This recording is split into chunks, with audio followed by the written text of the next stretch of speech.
या मैम ठीक है हाँ विजिबल है। जी, परफेक्ट। जी जी, हम लोग स्टार्ट करते हैं। तो ठीक है, very good evening to everyone. मुझे इस चीज का आइडिया है कि इस कॉल पर ऑल काइंड्स ऑफ एस्पिरेंट्स हैं। लोग जो इंग्लिश मीडियम से पेपर लिखेंगे, कुछ लोग जो शायद ऐसे उर्दू में लिखेंगे और कुछ लोग शायद हिंदी में, राइट। तो सबसे पहली बात आपको ये मैं क्लैरिफाई करना चाहती हूँ कि language is just a medium of communication. ठीक है, लैंग्वेज से आप चीजों को समझते हो और लैंग्वेज पे आपको इतना कमांड डेवलप करना है कि आप लैंग्वेज में अच्छी सरल तरीके से चीजों को आप एक्सप्रेस कर पाए। ठीक है, that is the role of language. Language के अलावा दूसरा आपका एक पैरामीटर जो आपके ऐसे पेपर में बहुत इंपॉर्टेंस रखता है, that is your understanding. Okay, आपकी कितनी थॉट प्रोसेस डेवलप हुई है on multiple topics, on multiple themes. मेरा जो लेक्चर डिलीवर करने का लैंग्वेज रहेगा वो इंग्लिश रहेगा। कुछ चीजें मैं हिंदी में बोलूंगी, कुछ इंग्लिश में। ठीक है, बट इस चीज का ख्याल रखा जाएगा कि यहाँ पर हिंदी और अदर मीडियम के एस्पिरेंट्स भी हैं। आपको एक चीज समझनी होगी कि देखिए अभी प्रिडोमिनेटली जो सारा कंटेंट है मोस्टली इंग्लिश में ही ज्यादातर अवेलेबल होता है। एंड अगर आपने कोई और मीडियम चुना है तो आपके पास खुद भी उसके इनफ रिसोर्सेज और आपके पास इनफ तरीके होंगे एआई टूल्स का इस्तेमाल या गूगल ट्रांसलेट का इस्तेमाल, जिससे आप चीजों को बहुत सारे लेवल्स पे ट्रांसलेट करते होंगे। तो मैं बस एक्सपेक्ट करूंगी कि शायद आप भी थोड़ा सा अपना सपोर्ट भी इसमें दिखाए। मैं जितना हो सके मेरा जो इंग्लिश में ही रहा है सब कुछ, ऐसे का प्रेपरेशन और ऐसे का एक्सप्रेशन, और जब यहाँ तक कि जब तक मैंने लिया है, but we I am from my end मैं आपको अकोमोडेट करने की कोशिश करूंगी। I will accommodate as much as possible all kinds of mediums. आप भी अपनी तरफ से उतनी कोशिश रखें। ठीक है, तो in terms of dos and don'ts, सबसे पहले तो जैसे सर ने आप लोगों को म्यूट पर रखा है, that is for decorum of the class, कि क्लास उतना डिसिप्लिन में रहे। दूसरी चीज, आपके हो सकता है बहुत जेन्युइन क्वेरीज हो और आप immediately ask, you want to ask about it, but I cannot see the screen and the chat box together. Okay, so what I will do for ease of communication, I will allocate towards the end 5 to 10 minutes जिसमें हम question answer round रख सकते हैं। तो just keep your notebook and pen handy, जिसमें आप इस session के सारे नोट्स भी लोगे और साथ ही आपको जो भी डाउट्स होंगे आप उसको बस लिख कर रखिए। इवन तो मैं अभी कुछ बोल रही हूँ और आपको इमीडिएट डाउट आ रहा है तो आप प्लीज थोड़ा सा उस चीज को होल्ड पर रखेंगे, आप उसको अपने लेवल पर लिख कर रखेंगे। टुवर्ड्स द एंड जब Q&A राउंड होगा, that time we will try and address as much as possible your queries. ठीक है, तो ये डूज एंड डोंट्स नंबर 1 हो गया। दूसरा, आपके जो एक ब्रॉड आपकी जो क्वेरी चल रही है कि आपको पीडीएफ्स हिंदी इंग्लिश किस तरह से प्रोवाइड होंगे, तो पीडीएफ्स और क्या प्रोवाइड होगा वो मैं अलोंग द लेक्चर आपको सारी चीजें एक्सप्लेन करूंगी। ठीक है, तो कल का सेशन जो आपका रहा मुझे ऐसा लगता है काफी हेल्पफुल होगा। जो कंप्लीट बिगनर्स होंगे उनको भी एक सॉर्ट ऑफ ओवरव्यू मिला होगा एंड आप लोगों को एक बहुत अच्छा विंडो ऑफ अपॉर्चुनिटी खुल गया जब आपको डायरेक्टली 1-on-1 शबरी सर से बात करने का मौका मिला, राइट। तो आई एम होपिंग वो आपके लिए हेल्पफुल था।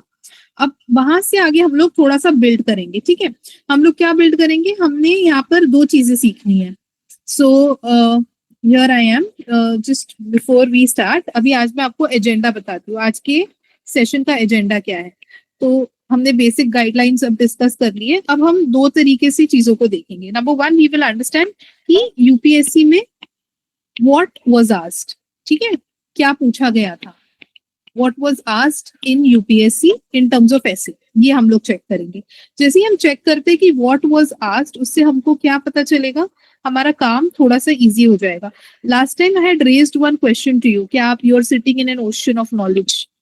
ठीक है, एंड आपकी जो प्रॉब्लम स्टेटमेंट्स थी, एक थी कि आप एक ओशन ऑफ नॉलेज में हो, दूसरा आपका था कि आप शायद 20-21 ईयर्स पे हो, तीसरा था शायद आपकी रीडिंग कंप्लीट नहीं हुई है अब तक, you not completed your syllabus reading. ठीक है, रीडिंग कंप्लीशन नहीं हुआ है, आपको एनालिसिस अंडरस्टैंडिंग अभी डेवलप नहीं हुई है, आपकी मल्टी डिमेंशनल थिंकिंग अभी शायद कमजोर है। सर ने भी शायद कल ये बात को डिस्कस किया था कि एक है लैंग्वेज बट दूसरा आपकी मेच्योर थिंकिंग, आपकी पर्सनालिटी, आप किस किस तरीके से चीजों को सोच सकते हो, ये सारी चीजें भी मैटर करती है। How multidimensionally you can think, how you can think with a solution mindset, right. Solution mindset as a bureaucrat, आपको वहां पर जाके चीजों को प्रॉब्लम के बाद आपको एक सोल्यूशन प्रोवाइड करना है।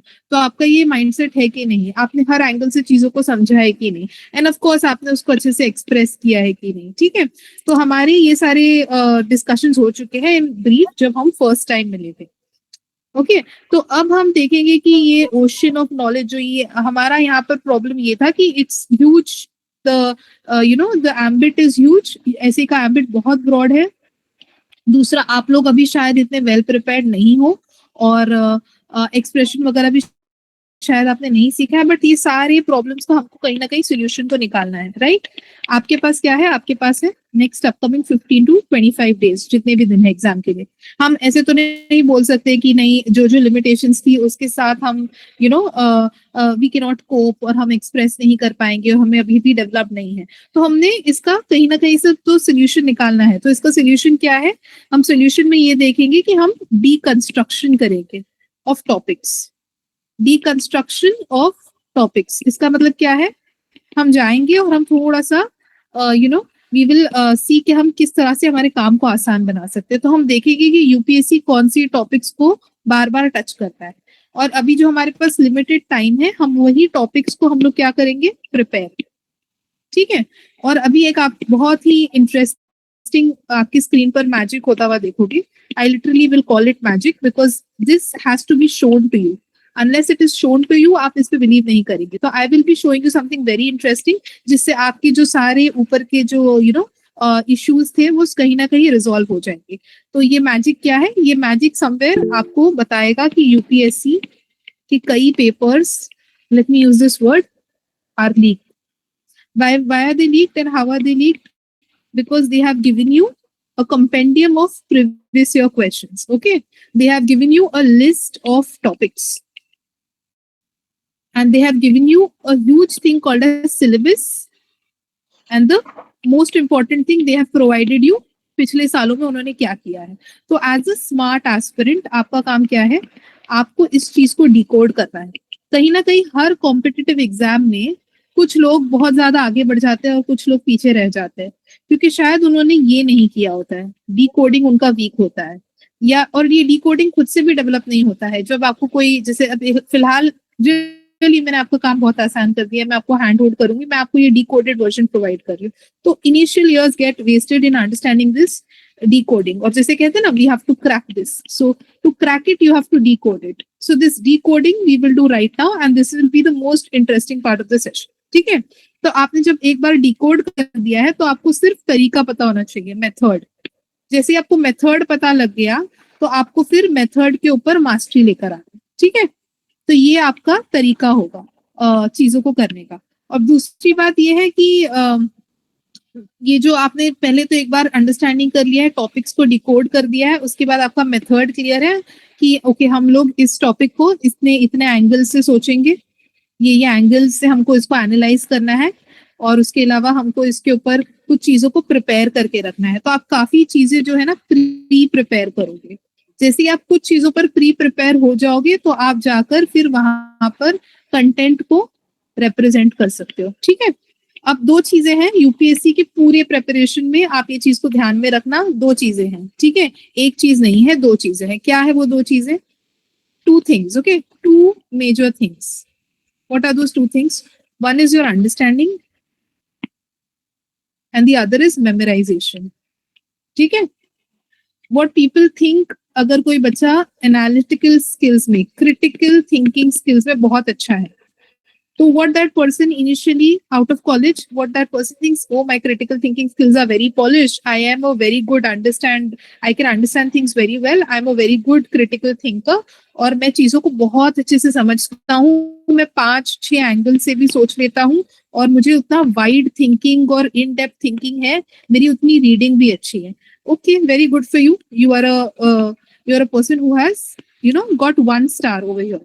बट फिर वही लोग कहीं ना कहीं कुछ चीजों को भूल जाते हैं। दे थिंक दैट यहाँ पर मेमोराइजेशन का गेम नहीं है। But let me be very honest with you, यहाँ पर मेमोराइजेशन का बहुत बड़ा रोल है। तो आपको चीजों को ऑफ कोर्स समझना है, ये तो फर्स्ट लेवल है और आपको बहुत अच्छे से समझना है, बट उसके साथ साथ आपको काफी चीजों को मेमोराइज भी करना होगा, ठीक है।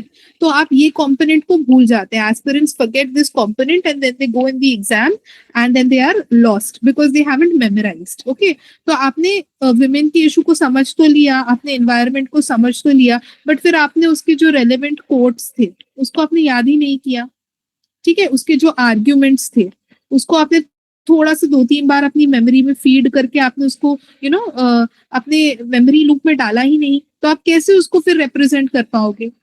देखो हमको क्या करना है, we are aspirants, we have to go and give an exam, that is ultimate job. That अभी के लिए एज ए स्टूडेंट आपका अल्टीमेट जॉब है, आपको एग्जाम क्लियर करना है, ठीक है। तो आप भले 6-7 एंगल से चीजों को पढ़ चुके हो, बट अगर आपने उसको अपनी मेमोरी में फीड नहीं किया, ठीक है, your brain is an organ, ठीक है, लाइक अदर ऑर्गन्स, आपको उस अपने ब्रेन को, अपने माइंड को, आपको उसके साथ डील करने आना चाहिए। आपको अपनी पर्सनालिटी पता होनी चाहिए कि मैं किस तरह से चीजों को याद करती हूँ, क्या मुझे लिख कर याद होती है, क्या मुझे बोल कर याद होती है, क्या मुझे किसी और को समझाकर याद होती है। तो आपको इसकी ट्रेनिंग करनी है, आपकी ब्रेन माइंड की आपको ट्रेनिंग करनी है एज पर योर पर्सनालिटी। तो आपको चीजों को मेमोराइज करना पड़ेगा। आप 6-7 एंगल से पढ़ लिए, बट आपको अगर अपनी मेमोरी फीडिंग अच्छे से नहीं की, ठीक है, और मेमोरी फीडिंग के बाद मेमोरी रिट्रीवल, आपको इंफॉर्मेशन को उतने कम टाइम में रिट्रीव करना है, आपको इंफॉर्मेशन को निकाल कर पेपर पे फिर रिप्रेजेंट भी करना है, क्योंकि ये एक लैंग्वेज वाला पेपर है। तो ये रिट्रीव रिप्रेजेंट का आपको प्रैक्टिस करना पड़ेगा, ठीक है। तो ये एक ब्रॉड ओवरव्यू हो गया which will be applicable in all subjects, in all exams, in any field. Okay, so this you have to get, this game has to be very clear before we start anything, be it mains, be it prelims, be it essay writing, anything and everything. This is the major task that an aspirant has to do. Okay, so understanding memorization and then knowing how do you deal with your memory and how do you retrieve, represent and practice. Okay, तो ये चीजें basic आपको शुरू करने से पहले मुझे बताना इंपॉर्टेंट लगा। Okay, now we will go to the magic which I told you. Magic क्या था? Decoding of topics. And let me tell you, it's no magic. अगर आप भी बैठकर थोड़ी देर अच्छे से एनालाइज करेंगे तो आप भी स्किल डेवलप करेंगे, और आपको ये स्किल डेवलप करना ही होगा। अगर आप एक लॉन्ग टर्म प्रिपरेशन में आना चाहते हो तो आपको हर चीज को एनालाइज करना सीखना होगा, ठीक है। This analysis you have to develop. So now what are we going to do? We are going to go to the decoding section. So here it is. Can you see? There are a list of essays which were asked by UPSC in the previous years. ठीक है, ये हमारे लिए एक treasure trove हो जाता है. This is your treasure. Okay. ये खजाने में से हम इसका एक थीमेटिक ओवरव्यू करेंगे और हम समझेंगे हमको प्रिपेयर क्या करना है. What do we have to prepare? Okay. So what do we have to prepare is what we will see in the first half of the session today. So first I'll take you through the broad topics. History, culture and civilization. ये एक UPSC ने पूछा है. दूसरा देखिए society, diversity, equality, unity. ये सारी topics हो गई. तीसरा आप देखिए यहाँ पर growth, development and welfare. Okay, और उसके बाद आप देखेंगे नीचे एम्पावरमेंट सेक्टर्स एंड सेक्शंस. फिर एक टॉपिक है आपका पॉलिटी पर, फिर है आपका हेल्थ और एजुकेशन पर, फिर नीचे जैसे यहाँ पाएंगे security, international relation and agreements, agricultural resources and other activities, economy, ये एक आपका और एक थीम हो गया. ठीक है, उसके बाद साइंस एंड टेक्नोलॉजी, ये भी एक आपका थीम हो गया. और उसके बाद आप देखेंगे फिलोसफिकल टॉपिक सारे. ओके, तो हम सब देखेंगे वन बाय वन और हम देखेंगे कि किस तरह से चीजें रिपीट होती है यूपीएससी में. तो when you go for decoding, what you are majorly analysing is the repetition of topics and therefore your ability to prepare prior. तो आप जब prior prepare कर लेंगे तो आपके लिए काफी चीजें आसान होंगी. देखो of course ऐसे में आपका एक अलग फ्लेवर आना चाहिए. आपको एक बहुत बाय द टाइम आप आपका फाइनल यूपीएससी का ऐसे लिखोगे आपको बहुत ग्रूमिंग की जरूरत है. But how do we begin? इसी तरीके से हमको मेज को नेविगेट करना है, इसी तरीके से हमको प्रिपेयर करना शुरू करना है. ठीक है, तो अभी मैं आपको दिखाती हूँ. पहले हम यही टॉपिक को देख लेते हैं, science and technology. As I mention, मैं भी चैट बॉक्स देख नहीं रही हूँ, तो I hope that is fine with you all and we are at a good pace. Are we at a good pace अब तक? I hope we are. Okay, voice is clear. कुछ लोगों को इशू आ रहा था. ठीक है, परफेक्ट. तो again I might not have the opportunity to keep checking the chat box, so we will keep the questions for the last 5 minutes. अभी हम सीधा एनालिसिस ऑफ टॉपिक्स पे जाते हैं, ठीक है। तो साइंस एंड टेक्नोलॉजी, ये एक आपका यूपीएससी का ऐसे पूछने का थीम है, ठीक है। तो साइंस एंड टेक्नोलॉजी पे यूपीएससी क्या पूछता है, ठीक है। वी विल जस्ट सी कि उन्होंने इन द अपकमिंग और इन द प्रीवियस ईयर्स कैसे उन्होंने क्वेश्चंस को फ्रेम किया। So first question is science and technology is your first topic is science and technology is the panacea for the growth and security of the nation. Okay, one more disclaimer before we start. जो बच्चे हिंदी और Urdu medium से हैं, I would request you कि आप लोग अपनी तरफ से इतना एफर्ट डालें कि यहाँ पर मैंने सारे लैंग्वेजेस में टॉपिक को ट्रांसलेट नहीं किया है, but as I am speaking मैं उसको ट्रांसलेट करूंगी आपके लिए कि पेनेशिया का क्या मीनिंग है, ग्रोथ का क्या मीनिंग है। बट आपको अगर एग्जैक्ट टॉपिक चाहिए तो आप अपने लेवल पे प्रीवियस ईयर क्वेश्चंस का कोई भी वेबसाइट खोल के रखिए। देखिए, it's very easy, you just go and you type, आपको कहीं पर भी मिल जाएगा, ठीक है। ये मैं बार बार स्क्रीन स्विच नहीं कर सकती, तो ये आपको प्रीवियस ईयर के टॉपिक्स कहीं पर भी इजीली मिल जाएंगे। ओके, तो आप अपने लेवल पे उसको देखिएगा। तो फर्स्ट टॉपिक हम देखते हैं, science and technology is the Panacea for the growth and security of the nation. तो ये शायद आपने 10th में भी ये टॉपिक पढ़ी होगी या 12th में भी, और 12th और 10th में भी आपने इसके ऊपर ऐसे लिखा होगा। तो ये इतनी सिंपल टॉपिक है। पेनेशिया का मतलब क्या, इट्स लाइक अ मेडिसिन और इट्स अ सोल्यूशन, ठीक है। तो सोल्यूशन और medicine for the growth and development of nation. तो ये आपकी बेसिक एक टॉपिक है। तो यूपीएससी आपसे क्या एक्सपेक्ट कर रहा है कि आप इसके ऊपर थोड़ा सा सोच के रखें, ठीक है। तो साइंस एंड टेक्नोलॉजी वाकई में सोल्यूशन है क्या growth and security of the nation के लिए, हाँ या ना? हाँ तो क्यों और कैसे, ना तो क्यों नहीं। और ओनली साइंस से नहीं होता है, साइंस प्लस अदर थिंग्स से होता है। तो ये तरह का थॉट प्रोसेस। अभी हम ऐसे के टॉपिक को अंदर इन डेप्थ नहीं डिस्कस करें, अभी हम सिर्फ देख रहे हैं कि साइंस के एरिया से क्या क्या पूछा था। ओके, तो ये फर्स्ट टॉपिक हो गई। सेकंड देखिए आप, technology can not replace man power. जो टेक्नोलॉजी है, it can not replace man power. Of course ये बहुत ही ऑब्वियस स्टेटमेंट है, लेकिन फिर आपको इसके ऊपर भी प्रिपेयर करना है। This is one more theme या one more dimension under science जिसके ऊपर आपको प्रिपेयर करना है। यूपीएससी खुद आपको बता रहा है कि टेक्नोलॉजी मैन पावर का आप कंपैरिजन सोचिए, क्या टेक्नोलॉजी मैन पावर को रिप्लेस कर चुकी है, यस नो, क्यों क्यों नहीं। तो आपको ये सारे एंगल्स पे सोचना है, ठीक है। थर्ड देखिए आप, cyber space and internet. Cyber space and internet जो आप हम सब यूज कर रहे हैं, ब्लेसिंग और curse to the human civilisation in the long run, ठीक है। तो आपसे सवाल पूछ रहा है, साइबर स्पेस जो है, आज आप सुन रहे हो साइबर वॉर के बारे में, आप सुन रहे हो कि हैकिंग हो सकती है, आप अलग अलग चीजों को आप समझ रहे हो, आप सुन रहे हो। तो आपको ये आपको एक्सप्लेन करना है कि साइबर स्पेस और इंटरनेट क्या ये ब्लेसिंग है, क्या ये कर्स है। ब्लेसिंग है ऑफ कोर्स, क्योंकि अभी मैं आप इतने लोगों के साथ कनेक्ट हो पाई and we are conducting one session, right. So and we are doing so many, जैसे मैंने इंटरनेट से टॉपिक्स उठाए, फिर मैंने इसको टेक्नोलॉजी के जरिए मैंने इसको अच्छे से एडिट किया एंड काफी चीजें की। तो it is a blessing for me, but when this entire system of the country, cyber system gets hacked and it's a curse, ठीक है। तो ये एक और एक थर्ड एंगल हो गया। फोर्थ देखिए आप, सोशल मीडिया। ये बहुत ही इंटरेस्टिंग और बहुत ही इंपॉर्टेंट डायमेंशन अब खुल रहा है। तो आपने ये 3 बेसिक टॉपिक देख ली। अब चौथा आप टॉपिक देखिए, social media is inherently a selfish medium, ठीक है। क्या बोल रहा है, सोशल मीडिया जो है एक सेल्फिश मीडियम है। मतलब सोशल मीडिया एक ऐसा मीडियम है जो इनहेरेंटली सेल्फिश है। It's not a good medium, मतलब इसको पूरा नेगेटिव लाइट में दिखाया उन्होंने, ठीक है। थर्ड फोर्थ फिफ्थ टॉपिक आप देखिए, social media is triggering fear of missing out amongst the youth, precipitating depression and loneliness. ये कब पूछा था देखो, 2024, which is just 1 year ago. So एक बार in 2017 UPSC told us कि please read on social media and come. In 2024 it repeated the topic.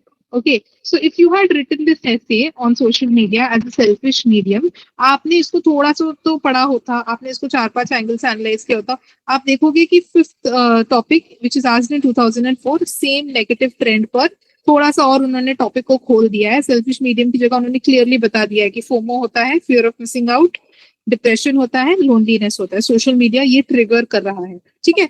तो ये आप देख रहे हो कि यही मैजिक की मैं बात कर रही थी, जब आपने एक टॉपिक प्रिपेयर किया है दूसरा आपके लिए इजी हो जाता है।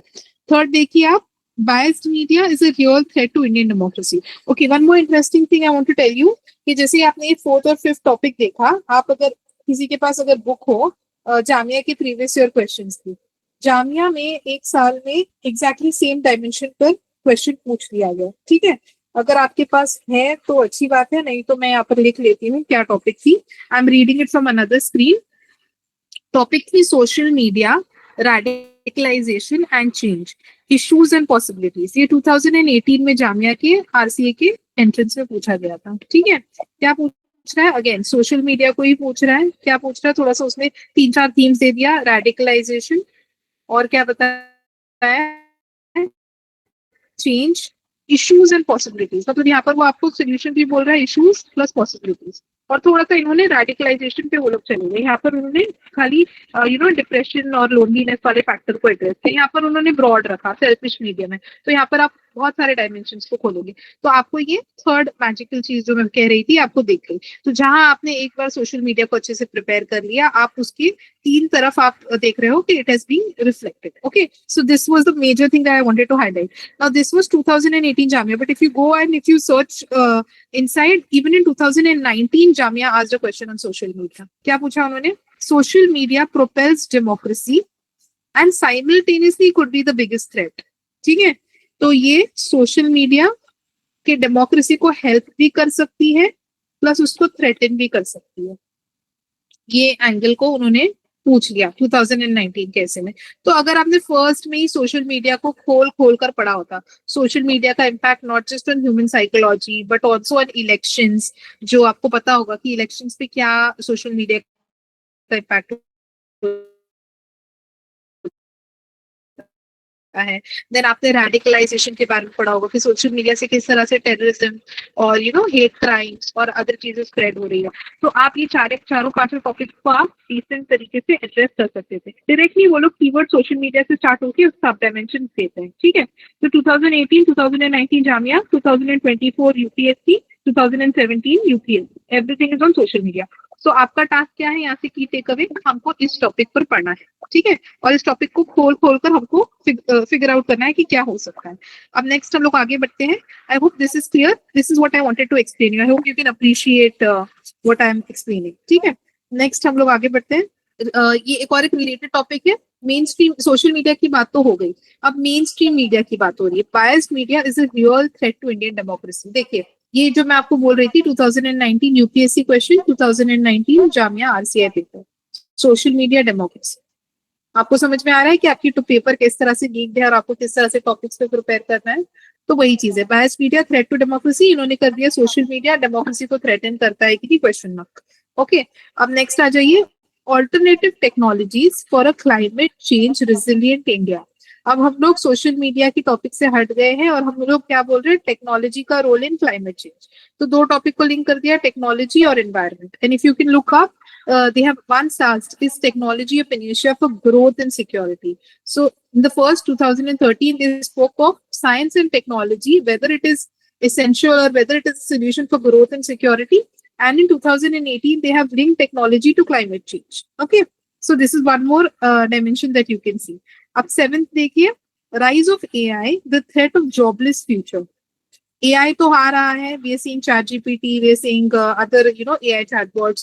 So is it a threat to jobs or better opportunities through skilling and upskilling, reskilling and upskilling? ठीक है, तो इसके ऊपर डिबेट है कि AI के ऊपर डिबेट चल रहा है कि जॉबलेस फ्यूचर हो रहा है कि ये स्किलिंग की तरफ जा रहा है।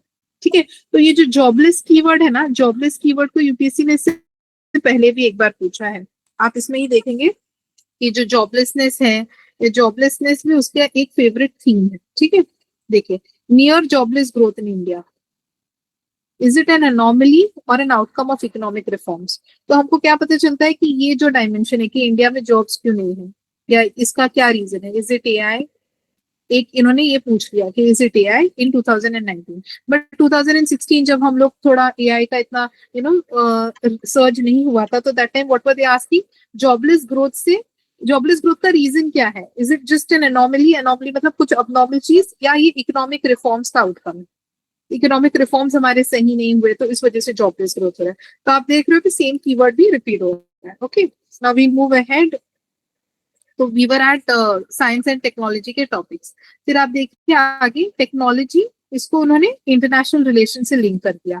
ऊपर एक बार उन्होंने इसको क्लाइमेट चेंज से लिंक किया था, दूसरी बार ये लोग इसको आईआर से लिंक कर दिया। ठीक है, थर्ड देखिए, ये 9 का ये वाला क्या चीज है ना, इससे पहले आप 10th वाला देख लीजिए, ये रिलेटेड है इनोवेशन। इनोवेशन भी कहीं ना कहीं टेक्नोलॉजी से रिलेटेड है, राइट। तो इनोवेशन जो है इट्स अ की determinant of economic growth and social welfare. क्या बोल रहे हैं वो लोग कि जो इनोवेशन है या साइंस एंड टेक्नोलॉजी है उससे दो चीजें होती है, economic growth and social welfare. तो in the same page what can you see, you can see that they have linked science to they have linked number one science to IR, international relation, then they have linked it to economic growth and social welfare, and third उन्होंने climate change पे link किया। और ये वाली topic जो थी हमारी उसमें उन्होंने सिर्फ growth and security of nation पे उन्होंने बात की। तो आपको एक ही पेज पर पूरे टॉपिक्स का एनालिसिस हो चुका है। तो अब आपको क्या करना है, आपको इसी लेवल पर प्रिपेयर करना है, ठीक है। अब ये वाला देखिए नाइन्थ वाला टॉपिक क्या है, the process of self discovery has now been technologically outsourced. 2021 में पूछा था। किससे लिंक कर सकते हो आप इसको, which topic will you link this with? वही सोशल मीडिया से लिंक कर दो थोड़ा बहुत, कि सोशल मीडिया से फोमो हो रहा है, सेल्फ डिस्कवरी नहीं हो रही है, डिप्रेशन हो रहा है। तो उसी तरह का थीम दिख रहा है आपको कि आजकल आप हर चीज को गूगल कर सकते हो, राइट। मतलब हर चीज की पहचान आपको इंटरनेट दिलवा देगी, बट आपकी खुद की पहचान, जो self discovery, can you technologically outsource that? Okay, so this is the debate कि आपको इस लेवल पे सोचना है कि जो प्रोसेस ऑफ सेल्फ डिस्कवरी है, see you are a human being, as a human being you are made up of emotions, ठीक है। you are made up of a mind which is both having a logical bend and an emotive bend, ठीक है। उसमें आप अपनी एक self discovery करते हो। आपको कोई भी काम करने के लिए मोटिवेशन चाहिए, वो आपको फ्यूल करता है, ठीक है। आपको पता होना चाहिए आपके स्ट्रेंथ्स क्या है, वीकनेसेस क्या है, अपॉर्चुनिटीज और थ्रेट्स। ये 4 डिमेंशंस पे आप अपनी खुद की पहचान करोगे, मेरे स्ट्रेंथ क्या है, मेरे वीकनेसेस क्या है, मेरे सामने क्या अपॉर्चुनिटीज और क्या रिस्क है, क्या थ्रेट है, राइट। तो आप ये सारी चीजें भी क्या आप टेक्नोलॉजी को दे दोगे? क्या खुद के साथ उतना टाइम स्पेंड करके आप खुद को पहचानोगे, राइट। बट क्या हो रहा है आजकल, there is a personality test, आप 10 क्वेश्चन आंसर कीजिए ऑन द इंटरनेट और आपको बता देगा आप इंट्रोवर्ट हो, आप एक्सट्रोवर्ट हो, फिर आप बिलीव करने लग जाते हो, okay this is what my personality test has given me. तो ये वाला एक नया डिमेंशन उन्होंने 2021 में पूछ लिया। Okay, so can we appreciate this and is the pace good? मैं थोड़ा सा स्लो ही जा रही हूँ because it's just the start, we can of course speed up, but is the pace and everything good? Now we will see the chat box quickly. तो आप मुझे क्विक एक थम्स अप दीजिए if we are good to go. Okay, perfect, ठीक है। तो सबको समझ रहा है, this is the first bit of analysis that we wanted to do, ठीक है। Back to the screen. तो हमारा साइंस एंड टेक्नोलॉजी का एनालिसिस हो गया। थोड़ा सा मैं अब थोड़ा सा क्विक करूंगी सो दैट हम सारी टॉपिक्स को कवर कर पाए और फिर इवेंचुअली हम जो आगे का काम है उसको भी हम अच्छे से एग्जीक्यूट कर पाए। तो थोड़ा सा पिक अप ऑन स्पीड। अब सेकंड देखिए, इकोनॉमी देख लेते हैं, ठीक है। इकोनॉमी में देखिए यूपीएससी का एक फेवरेट थीम है हैप्पीनेस, ठीक है। इवन इन जीएस पेपर 4 आप एक और एक चीज समझिए कि जैसे आप एथिक्स के लिए प्रिपेयर करेंगे, पैरेलली आप ऐसे के लिए प्रिपेयर करेंगे, दोनों प्रिपरेशंस एक के अंदर फीड होगी, ठीक है। तो ये हैप्पीनेस वाला डायमेंशन जीएस 4 में भी बहुत पूछा है यूपीएससी ने, बस ये मुझे हाईलाइट करना था। तो इसमें क्या बोल रहा है, economy is your topic, economy is your subject और theme. GDP along with GDH, that is gross domestic product, along with gross domestic happiness would be the right indices for judging the well-being of a country। मतलब आपको सिर्फ ये नहीं देखना है कि कितने पैसे हैं कंट्री के पास, आपको ये भी देखना है कि कितने लोग खुश हैं, और इसी से आप वेलबींग ऑफ अ कंट्री जज कर सकते हो। ये 2013 में पूछ लिया। फिर उसके बाद आप देखिए, there is no path to happiness, happiness is the path. मतलब आपको ऐसे लगता है कि today I will start preparation, tomorrow when I become an IAS officer I will be happy. No, your happiness is the path. That means right now you're in the journey, you're preparing.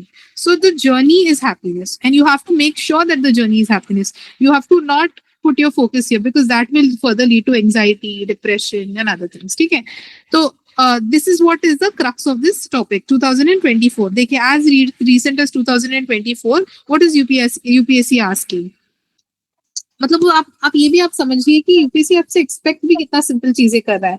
आप एक normal जैसे sir ने भी कल आपको शायद बताया ये चीज कि आप ऐसे पेपर का प्रिपरेशन स्टार्टिंग से ही कर दीजिए। तो अगर आपने ऐसे पेपर पर पहले से प्रिपेयर किया होता या अगर आपने ये टॉपिक्स देख लेते तो आपको इतना हैवी जीएस का नॉलेज इतना शायद चाहिए भी नहीं। ऑफ कोर्स चाहिए क्योंकि उससे आपकी इन डेप्थ थिंकिंग पता चलेगी, बट नॉट लाइक कि अगर आपने नहीं किया है या अगर आपको कंप्लीट नहीं हुआ है तो यू कांट स्टार्ट ऐसे। यू कैन ऑलवेज स्टार्ट ऐसे, you can always give original thinking.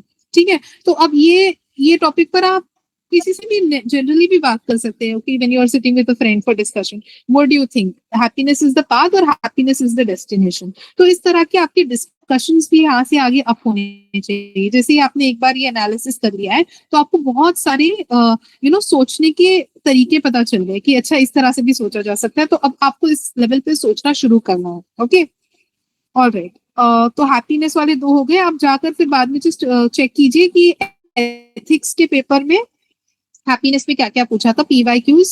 और आज तो अगेन टेक्नोलॉजी से काम इतना आसान हो गया, जिस टाइप एथिक्स पीवाईक्यू और हैप्पीनेस, तो आपको और समझ आ जाएगा कि what all UPSC thinks when they think of happiness. Okay, next third देखिए आप, crisis faced in India, moral और इकोनॉमिक। इंडिया में क्राइसिस है, किस तरह का क्राइसिस है? इज इट जस्ट मॉरल या इकोनॉमिक? मतलब क्या कि खाली करप्शन वरप्शन वाले इश्यूज है कि कुछ इकोनॉमिक इशू भी है इंडिया? ठीक है, तो अब आप इसको कीजिए पॉलिटी से, क्या हमारे आज तक फाइनेंशियल इमरजेंसी लगी है? आज तक नहीं लगी है। ठीक है, तो फिर आप आर्ग्यूमेंट को यूज करते is not economic because the identity not in finance now, but yes it is economic because so many people are, many people are below the poverty line, right? तो आपको आगे सब नरेट करना है। तो ये टॉपिक हो गई। आप फोर्थ देखिए, can capitalism bring inclusive growth? तो कैपिटलिज्म से हम इंक्लूसिव ग्रोथ पे जा सकते हैं क्या? कैपिटलिज्म के आपको क्या देखते हैं? एकदम सोचना है, सोशलिज्म के बारे में सोचना है और आपको मिक्स इकोनॉमी के बारे में सोचना है। तो आपको अलग तरीके से सोचना है, बट आपको ठीक है यहाँ से इंक्लूसिव। अब इंक्लूसिव अगर आप देखोगे कि जीएस, जैसे मैंने जीएस बताया, GS3 आपका पूरा इंक्लूसिव ग्रोथ आपका एक टॉपिक है। ओके, तो आपको इंक्लूसिव ग्रोथ पे अगर आपने GS3 के पेपर में प्रिपेयर किया होता तो आपको पूरा कंटेंट वहां से याद हो जाता। Okay, so there's so many. I'm not checking the chat box now. Is there something? Okay. So this is about capitalism and inclusive growth. So inclusive growth आप पढ़ते ही हो in GS3 पेपर। ठीक है, नेक्स्ट आप देखते हैं jobless growth, ये हमने पहले ही डिस्कस कर लिया है। उसके बाद राइज ऑफ एआई, ये हमने दोनों टॉपिक डिस्कस की थी। अब आप नेक्स्ट देखिए digital economy. Digital economy, whether it is a leveller और सोर्स ऑफ इकोनॉमिक इनइक्वालिटी। अब आप देखोगे कि यूपीएससी का एक फेवरेट थीम इनइक्वालिटी है। ठीक है, अगेन इनइक्वालिटी आप जीएस पेपर 3 में पढ़ोगे, जहां पर आप इंक्लूसिव ग्रोथ पढ़ोगे वहीं पर आप इनइक्वालिटी भी पढ़ोगे, आपके ये सिलेबस का पार्ट है। तो इनइक्वालिटी के बारे में आपको क्या पढ़ना है? अब यहाँ पर उन्होंने इनइक्वालिटी को लिंक कर दिया है डिजिटल इकोनॉमी। ये कहीं ना कहीं आपको एआई से भी लिंक दिख रहा है ना, कि एआई की वजह से जॉबलेस फ्यूचर हो रहा है या कुछ लोगों को जॉब मिल जाएंगे। तो यहाँ पर भी अगेन डिबेट करना है whether it's a leveler or whether it's a source of economic inequality। तो ये आपको डिस्कस करना है। 7 देखिए, impact of new economic reforms on fiscal ties.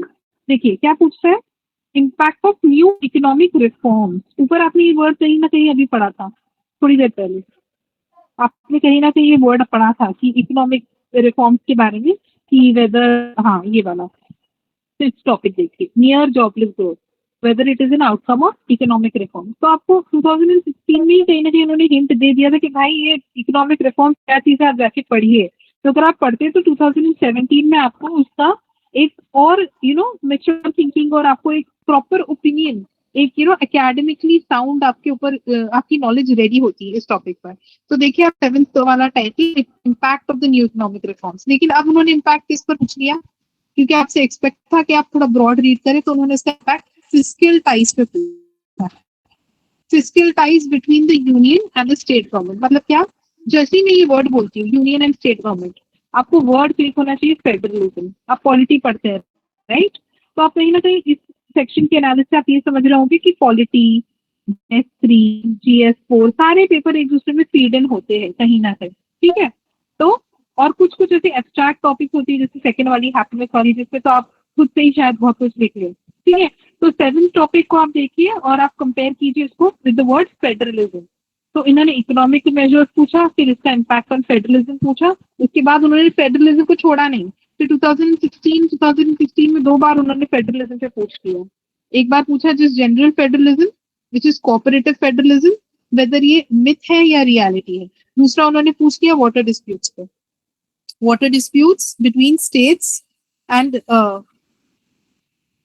Water disputes between the states in federal India. ठीक है, तो ये तो आप पूरा आप पॉलिटी के लक्ष्मीकांत में आप फर्स्ट पेज पे आप देखते होंगे, एक टेबल होगा, रिवर्स के नाम होंगे, स्टेट्स के नाम होंगे और डिस्प्यूट के बारे में बात हो रही होगी। ठीक है, और आपने जनरल भी, अगर आप न्यूज़पेपर को फॉलो करते हो तो आपने वाटर रिलेटेड टॉपिक्स पे बहुत कुछ पढ़ा होगा। तो ये सब आपकी जीएस की नॉलेज से सॉल्व हो जाता, राइट, हो जाना चाहिए। तो ये अगर आपने नहीं भी अब तक जीएस पढ़ा है तो आपका काम क्या होगा, मैं सिंपली जाऊं अपने लिए 2 घंटे निकालूं, ठीक है, और 2 घंटों में मैं क्या करूं, अपने आप को कंप्लीटली एक फोकस्ड एनवायरनमेंट में रखूं और उस फोकस्ड एनवायरनमेंट में सबसे पहले मैं फेडरलिज्म को समझूं। What is cooperative federalism, whether it's a myth or reality? My task is simple. I just type this topic on the web और मुझे आज तो AI की भी हेल्प मिल गई है, चैट जीपीटी की भी हेल्प मिल गई है। मैं चैट जीपीटी से पूछूं कि please prepare an essay on this topic, strategically आपको यूज करना है, ओके, नॉट लाइक आपको चैट जीपीटी जो बोलेगा आपको कंप्लीटली बिलीव करना है। आपका ह्यूमन इंटेलिजेंस भी आना चाहिए, okay. Artificial intelligence is one, but what about your own mind? ठीक है, तो अब मैं अपने माइंड से आपको इतनी सारी एनालिसिस कर कर बता रही हूँ, आपको अपना ह्यूमन इंटेलिजेंस लगाना है। ओके, मैं अब मेरा टास्क है कि मैं कोऑपरेटिव फेडरलिज्म पे पढ़ूं और उसके बारे में 1-2-4 ओपिनियन पीसेस पढ़ लूं, ठीक है, कुछ रेडीमेड एसेज मिल जाए तो वो पढ़ लूं, कुछ एआई की मदद से कुछ पढ़ लूं और मैं अपने लेवल पे उसका एक शॉर्ट नोट प्रिपेयर कर लूं। पहले तो मैं समझ लूं, उसके बाद शॉर्ट नोट प्रिपेयर क्यों करना है? देखिए, नोट मेकर नहीं बनना है हमको यहाँ पर, ना ही नोट कलेक्टर बनना है यूपीएससी प्रिपरेशन में। You are going to collector, that collector is a different, that is called as a district magistrate, but not a note collector, okay? When you are making any note, just मैं आपको एक parallel चीज बता रही हूँ, वो note क्यों बनती है? वो नोट आपके मेमोराइजेशन के लिए बनती है, ठीक है, थोड़ा सा आप समझिए ये बात को। अब जैसे मैंने अभी इतनी सारी चीजें आपको बताई, अब कितने लोग इतना कुछ अगर मैं ब्लैंक पेज रखती हूँ तो रिटेन कर पाएंगे? ओके, किसकी मेमोरी बहुत अच्छी होगी तो वो बोलेगा कि हाँ फेडरलिज्म पे बात थी और इकोनॉमिक मेजर्स पे बात थी। फिर कोई बोलेगा कि हाँ सोशल मीडिया बहुत बार सुना, कुछ तो मेरे कान में गया था, सोशल मीडिया शायद हो सकता है। अच्छा, किसने किसी और को कुछ याद आएगा? तो ये जो आपकी मेमोरी है ना, this is your superficial memory. When I'm saying that make a note, what are you doing? Make a note is just that जब आपकी पूरी रीडिंग हो गई, ठीक है, पूरी आपकी रीडिंग हो गई, अब जैसे इसी की रीडिंग पूरी हो गई तो अब आपको यहाँ से एक कीवर्ड मिल गया हैप्पीनेस, ठीक है, एक कीवर्ड आपको मिल गया इंक्लूसिव ग्रोथ, एक कीवर्ड आपको मिल गया इकोनॉमिक रिफॉर्म्स। तो आपने इस चीज का नोट बनाया कि अच्छा ये टॉपिक्स थी, आपने कीवर्ड्स लिख लिए और ये कीवर्ड्स आपने क्यों लिखे? Why did we write this? So that you can build a memory, ठीक है। तो आपको मेमोरी बिल्डिंग के लिए ये नोट वाले जोन पे जाना है, नहीं तो आपको नोट कलेक्टर नहीं बनना है। दिस इज जस्ट दी जब हम लोग स्टार्टिंग में ही डिस्कस किए थे memory building and memory retrieval, तो this is the entire idea, retrieval and representation. So we were discussing about, हम लोग जाएंगे 2 घंटे फोकस्ड टाइम निकालकर कोऑपरेटिव फेडरलिज्म पे थोड़ा सा पढ़ेंगे, कुछ एआई से पूछेंगे, कुछ ओपिनियन पीसेस पढ़ेंगे न्यूज़पेपर से, जो हिंदी मीडियम के बच्चे हैं वो देखेंगे कि कोई हिंदी मीडियम की आर्टिकल्स इस पे अच्छी है, कुछ कोट्स कलेक्ट करेंगे, इंग्लिश हिंदी उर्दू, वही जो आपको करना है। और फिर हमको जब ऐसा लगता है कि हम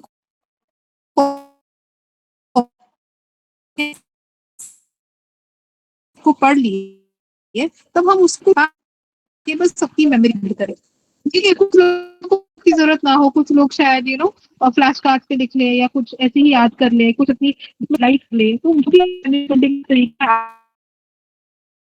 इम्पोर्टेंट ये है कि आपकी मेमोरी बिल्ड होनी चाहिए, दैट आपको कल जब बिना कोई चीज बतानी, मुझे अगर मैं आपसे पूछूं तो आप बिना देखे ऐसे सुपरफिशियल मेमोरी से कुछ भी नहीं बोल, बट अगर मुझे एक क्लियर आप मुझे उसका रिप्रेजेंटेशन दे सके, ओके। तो आपका टास्क बहुत सिंप्लीफाई हो गया है, आपको टॉपिक्स मिल गई है, अब आपको हर टॉपिक पे जाकर इस तरह से पढ़ना। फिर जब आपने एक ऑपरेटिव फेडरलिज्म पे पढ़ना शुरू किया, आपको शॉर्ट याद आना चाहिए कि वाटर डिस्प्यूट यूपीएससी ने कुछ पूछा था, तो मैं थोड़ा सा फेडरलिज्म के साथ साथ वाटर डिस्प्यूट पढ़ लेता हूँ। अच्छा, जो फिस्कल टाइप भी पूछा तो थोड़ा फेडरलिज्म को फिस्कल टाइप से लिंक करके पढ़ता हूँ। तो इस तरह से आपको अपनी प्रोसेस को भी टीवाईक्यू से पूरी तरीके से सिंक कर देना है, ठीक है।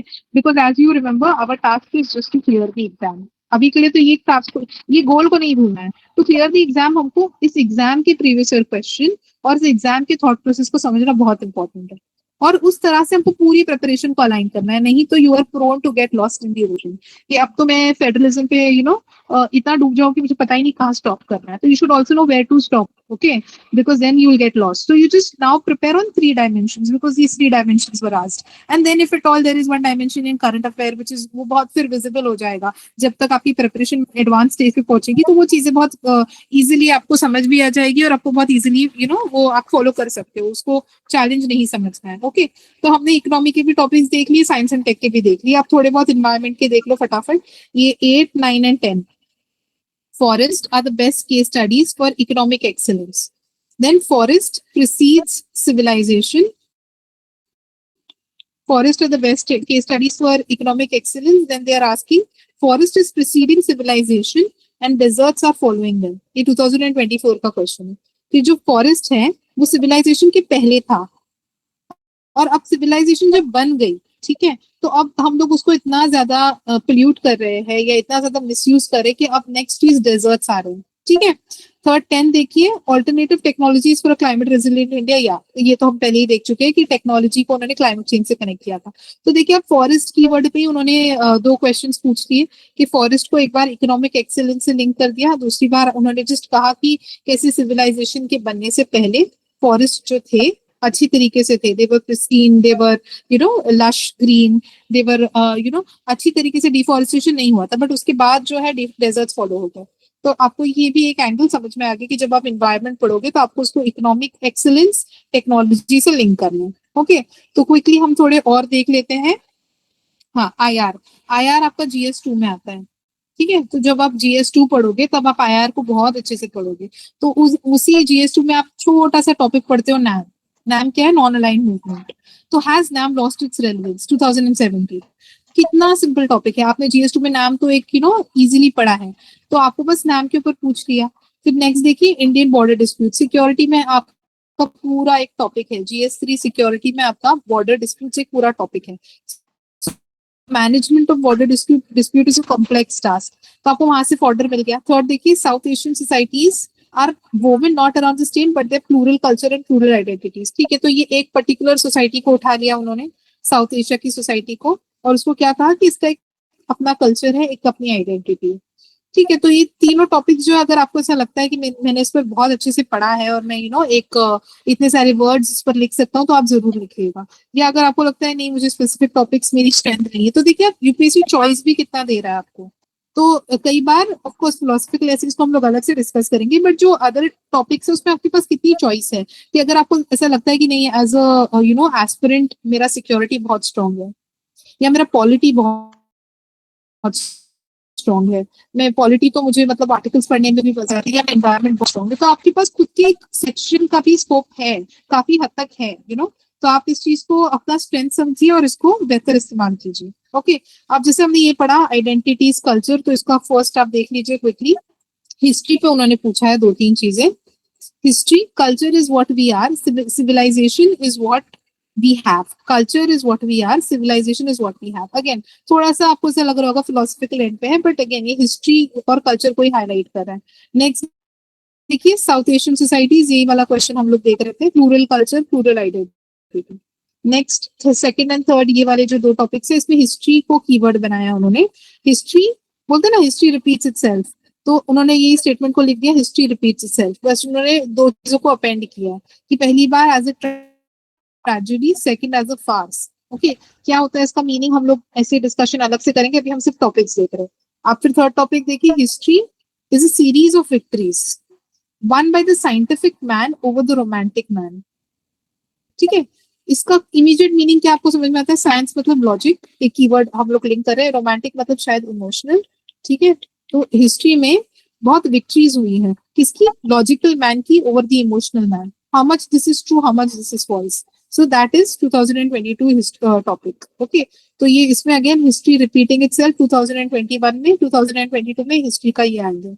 तो अगर आपने ये टॉपिक को बहुत ब्रॉड सोचा होता 4-5 एंगल से, तो शायद आपका एक एंगल जो आपने सोचा होता वही नेक्स्ट ईयर का अगेन टॉपिक बन गया. आपने अगर ये टॉपिक को हिस्ट्री रिपीट्स इटसेल्फ को आपने बहुत वाइडली सोचा होता और उसमें से शायद आप ये वाला एक प्रिडिक्ट कर सकते थे. ओके, तो हिस्ट्री वाला हो गया. अब नेक्स्ट देखते हैं हम लोग सोसाइटी. तो सोसाइटी में देखिए क्या है, सोसाइटी डाइवर्सिटी यूनिटी। तो इसमें कुछ स्टैंड अलोन टॉपिक्स है। यूपीएससी का एक फेवरेट एंगल है, जैसे अभी हम लोग GS3 का इंक्लूसिव ग्रोथ देख रहे थे और हम लोग इनइक्वालिटी देख रहे थे, वैसा economic prosperity and justice is UPSC's favorite area, social justice. Okay, because that is what you are as a bureaucrat, right? आप एक public policy इम्प्लीमेंट करने वाले, आप एक ब्यूरोक्रेट बनेंगे, तो आपको as a public policy practitioner क्या करना है, वहां पर आपको जाकर गवर्नमेंट स्कीम्स को इस तरह से इम्प्लीमेंट करना है कि सोसाइटी में जस्टिस आ सके, इनइक्वालिटीज कम हो, इकोनॉमिक प्रोस्पेरिटी हो, not just in GDP terms but also in, अभी अभी हमने पढ़ा था, GDH terms which is your happiness, ठीक है, not just money but also happiness, और एक इक्वालिटी रहे, जस्टिस रहे, लाइक BPL वाले लोगों को हमको ऊपर लेकर आना है, ठीक है, तो ये मोबिलिटी, तो ये सारी थीम्स यूपीएससी के बहुत फेवरेट है। तो आप देखिए यहाँ पर फर्स्ट टॉपिक क्या था, there can be no social justice without economic prosperity. अगर आपको कहीं पर भी सोशल जस्टिस करना है, see even if you want to do charity, first you should have some money in your pocket, right? आप कैसे किसी गरीब को दे सकते हो जब तक आपके पास नहीं होगा? तो वही वो लोग कह रहे हैं कि there can be no social justice without economic prosperity, but economic prosperity without social justice is meaningless. समझा आपको? कि जब इकोनॉमिक प्रोस्पेरिटी रहेगी और सोशल जस्टिस ही नहीं है, तो वो प्रोग्रेस भी कोई काम का नहीं। तो वही कि you having lots of money but you have no heart to give to any poor. Okay, तो मैं बहुत सिंप्लीफाई कर रही हूँ सो दैट आपको क्विकली टॉपिक का जिस्ट समझे, बट ऑफ कोर्स इसको बहुत ब्रॉडली हमको डेप्थ में जाकर डिस्कस करना है हर टॉपिक को। नेक्स्ट देखिए आप, a society that has more justice is a society that needs less charity। देखिए, अगर आपकी सोसाइटी में ही जस्टिस है, ठीक है, तो चैरिटी का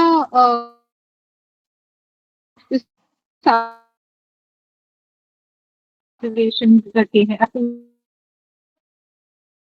हम श्योर, हम सेक्शन को लीडर सेक्शन को जाके किसी चैरिटी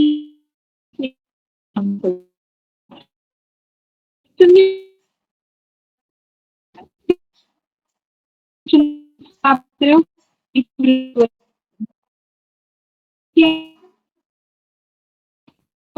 क्वालिटी को उन्होंने क्या की,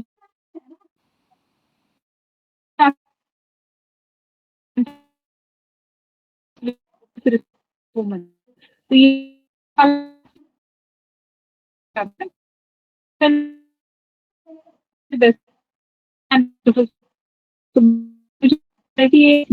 का बहुत बहुत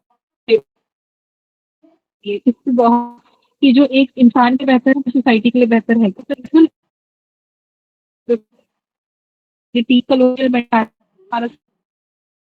करेक्ट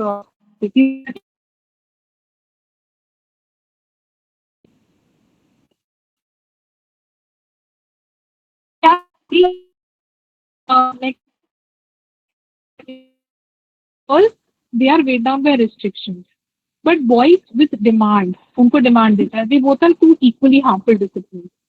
तो ये एक पेट्रियार्की और विमेन, इसके ऊपर एक नया फ्रंट खुलता है।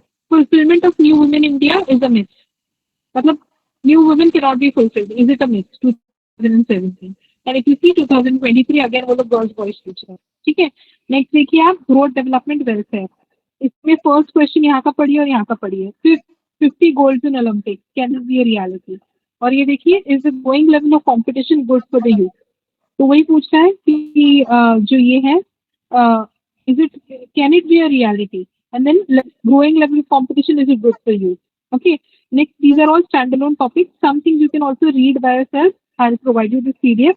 poverty anywhere is a threat to prosperity everywhere।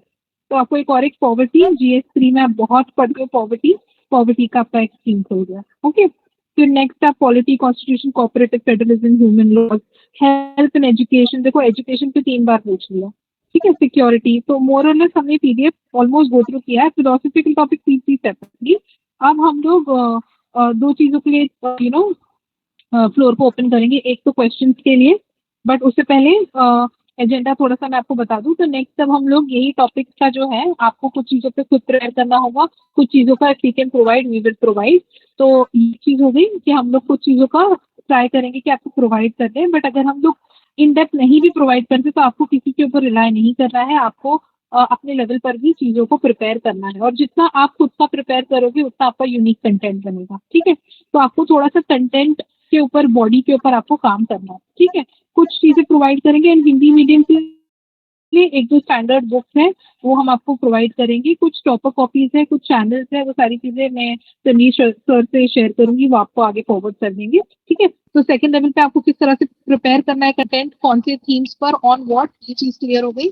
अब नेक्स्ट दिन कल मिलेंगे तो हम लोग थोड़ा सा एक दो टॉपिक्स को खोलेंगे और हम लोग इन डेप्थ डिस्कशन करेंगे उस टॉपिक्स पे। उसके बाद we will be taking a 15 day और something break, and then after prelims we will meet, and then when we meet we will discuss each ऐसे, मतलब अब तो हमने एक सारी टॉपिक्स देखी, फिर हम लोग कुछ एसेज उठाएंगे, कुछ एसेज के मैं आपको मॉडल आंसर्स दे दूंगी, ठीक है। बट मैं एक्सपेक्ट करूंगी कि पहले आप अपना थॉट उस पर लगाएं, तो फर्स्ट आप अपना थॉट लगाएंगे,